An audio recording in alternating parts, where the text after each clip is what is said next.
Margery Kempe was born in 1373 in King's Lynn, England, living among the merchant class. This was a time where the social climate of England was characterized by anti-Lollard hysteria and threats of national security.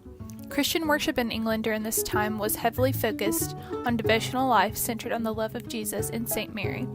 After 20 years of marriage and 14 children, Margery convinced her husband that they should live chaste lives, abstaining from sex.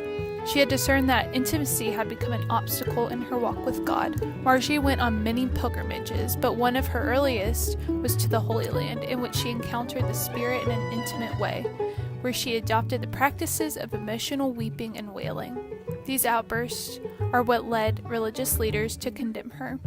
Upon her arrival home from a pilgrimage to Spain, Margery was accused and tried of Lollard practices, being deemed innocent after the Archbishop of Canterbury attested to her innocence. During a pilgrimage to Canterbury, things went downhill for Margery.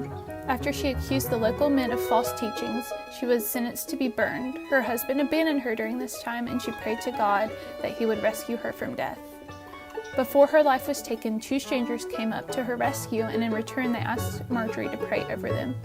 Following her escape from near death, Margery went through a season of traveling to various countries, but more importantly, she started to meet with a scribe to record her thoughts and experiences.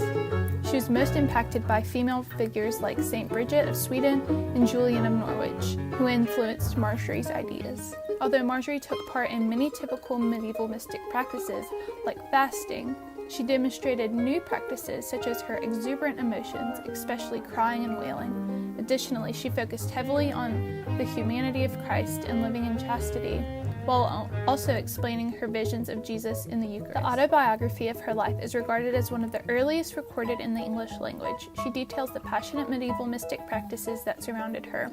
Margery believed that she could impact those around her through her writing.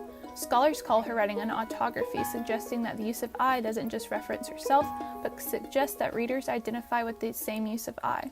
In her book, she explains that her life was tied to the foundational belief that emotional experience with the divine is both valid and truthful. Margery is best remembered by how she unintentionally redefined virginity, making it spiritual, which one could reestablish their position as a virgin through grace and holiness. Aspects of Margery's teaching and practices can be found in Christian life today. The Pentecostal denomination has been thought to have taken after her practices of intimate and emotional reactions to the Spirit of God.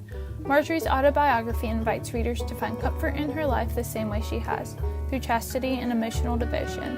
Her book played a valuable role in the establishment of a canon of female authors and has proven useful in the new revisionist and theoretical approaches to medieval studies.